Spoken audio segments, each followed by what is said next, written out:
हाँ सर आज जो उपनिर्वाचन रे विजय उत्सव पालन हम हिंदी निर्वाचन रे आपण बीजेपी पार्टी तरफ कर कौन कह आज देखो गोटे ऐतिहासिक विजय ओडिशा भारतीय जनता पार्टी इतिहास रे आज ओडिशा रे जो विजय है अति रोमांचकर थिला।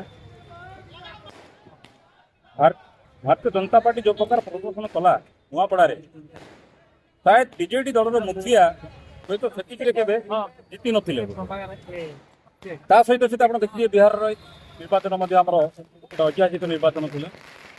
आज सतरे लगुच जमी गोटे विचार युद्ध होता विचार में भारतीय जनता पार्टी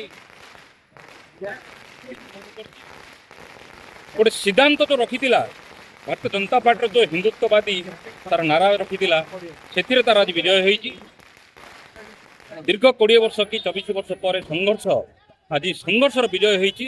से आम भारतीय जनता पार्टी समस्त कार्यकर्ता अति उत्साहित अच्छु से आप देखुं जनसमुद्र अच्छु एति समस्त को मुझे शुभेच्छा और कृतज्ञता जनाऊँ। ओडिशा राजनीति रे आजिका दिन स्वर्ण अक्षर रे लेखा हबो भारतीय जनता पार्टी पाई कोठी ना कोठी नुआपड़ावासी जो निष्पत्ति नहीं विकास रो साथी रे जीवा पई नरेंद्र मोदी का नेतृत्व माननीय आमर राज्यर मुख्यमंत्री श्री मोहन माझी नेतृत्व को जो स्वीकृति देइचंती सेति पई समग्र नुआपड़ावासी को अशेष अशेष धन्यवाद सहित कृतज्ञता ज्ञापन करुचु। मान्यवर विधायक श्री जय ढोलकिया को अनेक अनेक अभिनंदन। ता छड़ा डबल इंजिन सरकार आज ओडिशा माटी को डबल खुशी।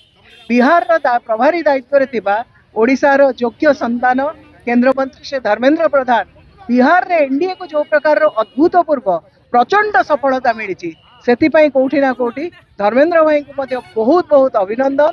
तेणु आज आसतु समस्त मिसिकी उत्सवर समय नरेंद्र मोदी नेतृत्व को आज जो स्वीकृति देइचंती भारतर जनसाधारण से समस्त को आम अभिवादन जनाऊँ धन्यवाद जनाऊँ।